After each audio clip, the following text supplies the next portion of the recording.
In this video, I want to talk about imposter syndrome because it's something that is rumbling under the surface of all of our careers and in our minds, and it's something that we don't talk enough about. Now, in case we haven't met yet, my name is Sarah Doody, and I'm a user experience designer and entrepreneur.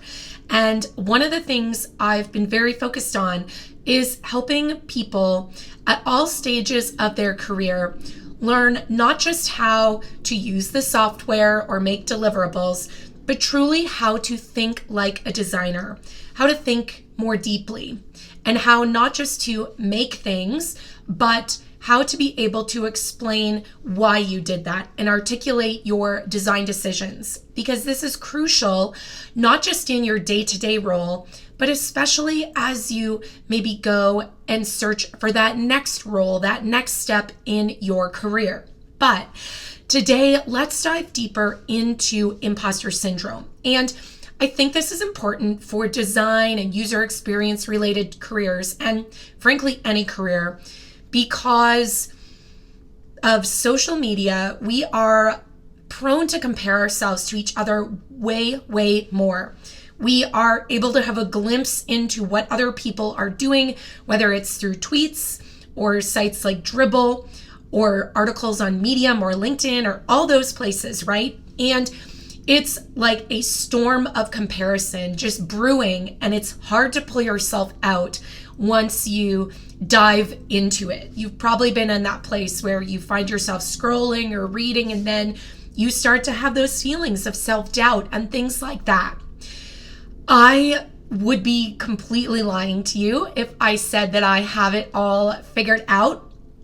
In the about 17 years of my career so far, I have dealt with imposter syndrome all the time. In fact, just the other day I was having brunch with someone and I was discussing this article, and they don't work in this field at all, but they said, wait a minute, you deal with this? Like, you're speaking all over the place, you have classes, you run your own business, and you deal with this? And without a millisecond, I said, yeah, like every day.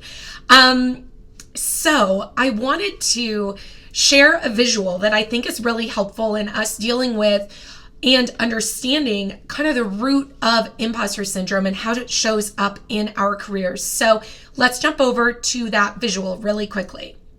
Okay, so this is what imposter syndrome looked like early in my career. This was my expectation of what would happen. You know, when you're just starting out and you're learning a new role, or you're in a new job, or you're coming into UX from a different field, or making any type of career transition, you have this idea that because you're new, you have high levels of imposter syndrome. You think someone's going to find me out. I'm not qualified for this. Why did they hire me? Why did I say yes to this? It's all going to blow up in my face tomorrow. And you have this idea, or at least I had this idea, that with more time and experience, eventually that imposter syndrome would go away. And I have realized that it's not exactly how it really works in real life.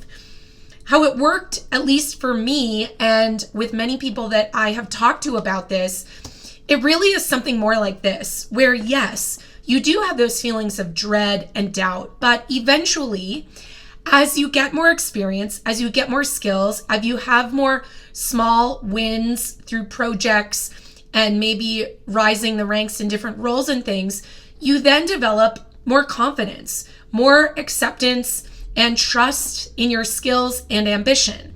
And all of those things start to really balance out that imposter syndrome, so it doesn't feel as crippling as it may have early in the career. Now, that's not to say that it disappears completely, although ask me in 10 years, maybe I'll realize it does. But the point is that it gets easier over time because you gain those skills, you have those experiences you can look back to in your past to then remember, you know what? Yes, I'm feeling unqualified, or yes, I'm feeling like an imposter right now. But if I remember back to 2 years ago when I had those same feelings, when I was learning that thing or working on a project like that, it all ended up working out just fine. So just remember that, yes, even though you do have that imposter syndrome from time to time, it will get easier because you have the counterbalance of these other positive outcomes and successes and quick wins, or maybe not so quick, in your career. But when you can really have this picture, this is what really helped me make a total mindset shift and reframe imposter syndrome.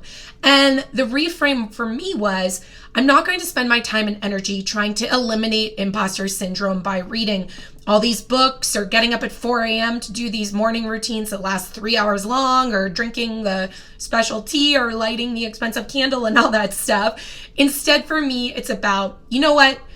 I'm just going to accept that this is a part of my career, and I'm going to reframe imposter syndrome as something that can really propel me to the next level, instead of labeling it as a problem that I have to eliminate and overcome. And when you do this, it really helps change your mindset from these thoughts of I'm not good enough to maybe I'm not there yet. You can trade your inadequacy for ambition to overcome things that you maybe haven't learned yet. You can trade in that doubt for determination. Instead of thinking, I can't do this, think, okay, what if I could? And what does my life or my career look like in 2 weeks or 2 months or 2 years from now? And you can trade that fear and make it really fuel that determination and that ambition, so that you can reach that next level and take that as something that you overcome, and that becomes a little nugget of confidence or success that can help counterbalance that imposter syndrome that will probably show up in the future as well. But this reframing is so, so important, because for me, it's really about having a daily choice to accept that imposter syndrome exists, be able to notice or observe when it is creeping in, and then oblige it rather than trying to obliterate it. And just remember too, that there is no there. We are all in this together. We are all learning, because the education of a designer is never over. So instead of trying to get to that there, just realize that doesn't exist. And when you accept that, it kind of gives you this permission to reframe that imposter syndrome and use it as a positive, instead of feeling like it is a massive problem in your career. So I have a lot more to say about imposter syndrome, and I have a little playlist I've put together. I'm going to group these into a bunch of smaller videos. So check out the link below to get on over to the other videos. And I'm writing more about this topic, so make sure you click below, because I'm going to post some links to the articles and things like that. But before you go, in the comments below, let me know what stage you're at in your career and how imposter syndrome maybe has impacted where you are right now. Or if you're a couple of years into your career, think about what the difference has been between you when you first started out and now. But be sure to subscribe to this channel to get more content about imposter syndrome and your career, because I have a lot more going on, as you can see behind me, and I don't want you to miss it. So I will talk to you soon. Thanks for watching.